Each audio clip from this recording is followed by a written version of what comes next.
जी हां, ये जो लाइन है ईरान को मिटा देंगे, ये डोनाल्ड ट्रंप की है। ये रही रिपोर्ट। डोनाल्ड ट्रंप इतना डर गया है ईरानियों से और ईरानियों के पोस्टर से, जिन पोस्टर्स में आपने 3 दिन देखा वी विल किल ट्रंप लिखा गया ईरान, तेहरान और इराक के अंदर। तो डोनाल्ड ट्रंप ने कहा है कि मैंने अपनी सिक्योरिटी से, अपने तमाम नेताओं से कह दिया है और फौज के कमांडरों से कह दिया है कि अगर मुझे कुछ हो जाए तो पूरे ईरान को मिटा देना, इतनी बमबारी करना कि ईरान मिट जाए। हंसी निकल रही है, लेकिन दोस्तों मामला इसलिए सीरियस है क्योंकि डोनाल्ड ट्रंप बुरी तरह से जलील हो चुका है। जलील। अब देखिए छुपाने के लिए क्या करेगा बेचारा। अब उसने ट्वीट किया है, ताजा अपडेट यह है, ट्रंप ने कहा है कि ईरान ने रिक्वेस्ट की है हमसे बात करने के लिए। भाई साहब, गली का कुत्ता भी इस बात पर यकीन नहीं करेगा, मजबूर हूं क्योंकि यह खबर का हिस्सा है तो बता रहा हूं। ईरान ने रिक्वेस्ट की है और हम राजी हैं ईरान से बात करने की, लेकिन हम कोई शर्त ईरान की नहीं मानने वाले। बात करने को राजी हैं, लेकिन यह बात याद रखी जाए कि सीज फायर खत्म हो चुका है। यानी डोनाल्ड ट्रंप ये कह रहे हैं कि भैया अब हम हमला कर सकते हैं, सीज फायर नहीं है, कुछ भी हो सकता है, लेकिन ईरान से हम बात करने को राजी हैं। एज यूजुअल ईरान जो कहता है ईरान ने वही कहा। ईरान ने कहा कि हमने अमेरिका से बातचीत करने की कोई रिक्वेस्ट नहीं की, बल्कि हमने बात करी ही नहीं है। तो आप समझ सकते हैं गुलाबी सुअर खुद ही बॉल डाल रहा है और खुद ही बैटिंग कर रहा है। हजरात, मैंने कल सुबह आपको सबसे पहले बता दिया था कि मशहद में आतंकी हमला भी हुआ। अब वहां के जो नए नए पत्रकार उगे हैं उन्होंने ये बात नहीं बताई होगी, कई लोगों ने रिजेक्ट भी कर दिया, नहीं ऐसा नहीं है। ये रहे उन 2 शहीदों की तस्वीरें। ये आतंकी हमले में ये वो 2 शहीद हैं, ये वो पुलिस के जवान हैं ईरान के जो आतंकी हमले में इनके सीनों में और पीठ में गोलियां लगी और ये शहीद हो गए। एक और पुलिस वाला ईरान का घायल है, अस्पताल में है। ईरानियन ऑफिशियल का जो स्टेटमेंट है वो देख लो भैया। ईरानियन ऑफिशियल ने कहा कि ट्रंप को इग्नोर करो, इसकी बातें इग्नोर करो। सीधी बात यह है कि जब तक हमारी मांगे पूरी नहीं होंगी, जो वादे ट्रंप ने किए हैं, ट्रंप गवर्नमेंट ने किए हैं, पूरे नहीं होंगे, तब तक बात नहीं होगी। उधर खबर ये तो दे ही चुका हूं, लेकिन आप समझिए प्रेशर कितना है।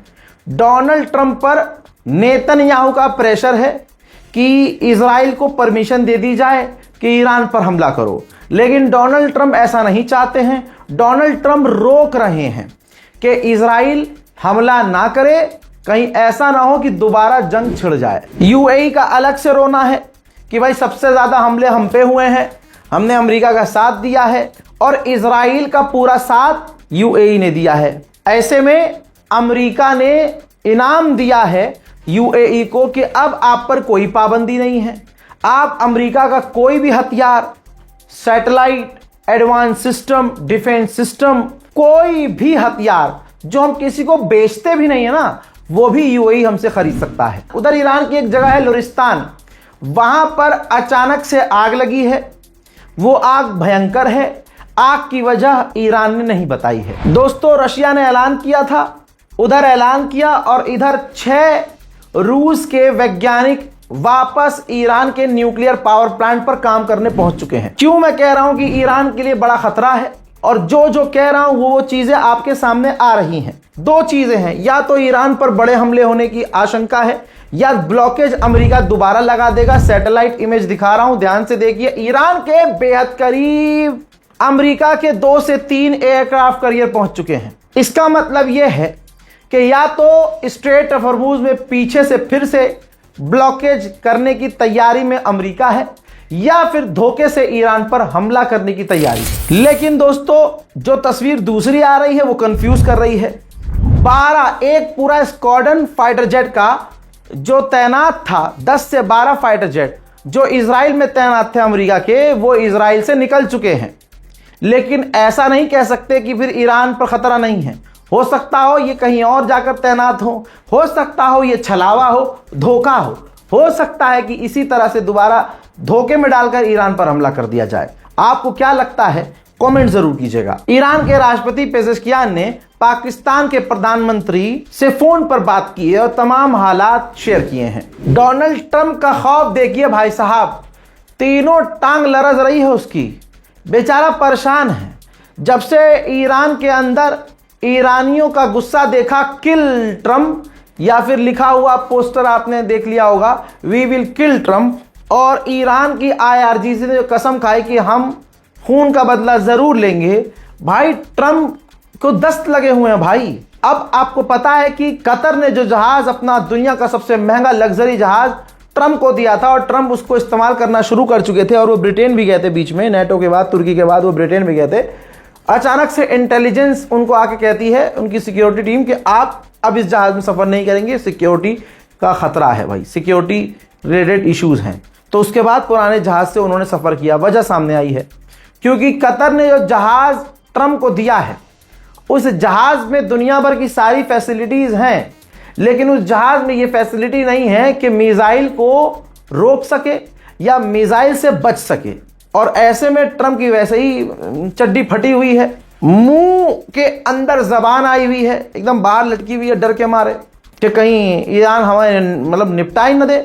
जैसे इसने दूसरे इंसानों को कत्ल किया है, वैसे ही अब ये भी डर में है कि इसका भी नंबर लगा हुआ है, फील्डिंग सेट हुई हुई है। ईरान के मेंबर ऑफ पार्लियामेंट मांग कर रहे हैं अपनी गवर्नमेंट से कि कानून अब ऐसा लाया जाए पार्लियामेंट में, जिसमें यह बिल पास किया जाए कि डोनाल्ड ट्रंप से बदला हर हाल में लिया जाएगा।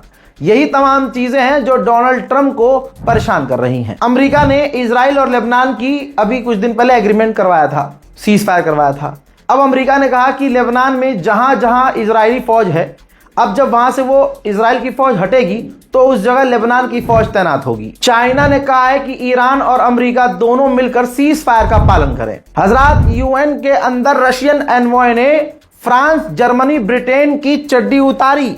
भाई साहब, इसे कहते हैं दोस्ती। कहा कि ईरान पर जब हमला हुआ, यूएन के अंदर रूस ने कहा कि जब ईरान पर हमला हुआ, फ्रांस, ब्रिटेन और जर्मनी ने चेयर अप किया था, एंजॉय किया था, खुशी मनाई थी, खुश हुए थे, विरोध नहीं किया था। जंग की शुरुआत ना हो, इन्होंने डर नहीं जताया था, बल्कि खुश हुए थे। यूएन के अंदर दूसरी तरफ ईरान ने कहा है कि डिप्लोमेसी के, बातचीत के रास्ते हमने हमेशा से खुले रखे हैं। देखिए, अमेरिकी ऑफिशियल है, उसने इंटरव्यू में कहा है कि अमेरिका की कोई पार्टी इजराइल के लिए बुरी नहीं है, सब अच्छे हैं। लेकिन दिक्कत की बात यह है कि अमेरिकी यहूदियों में ममदानी बहुत फेमस हो चुके हैं।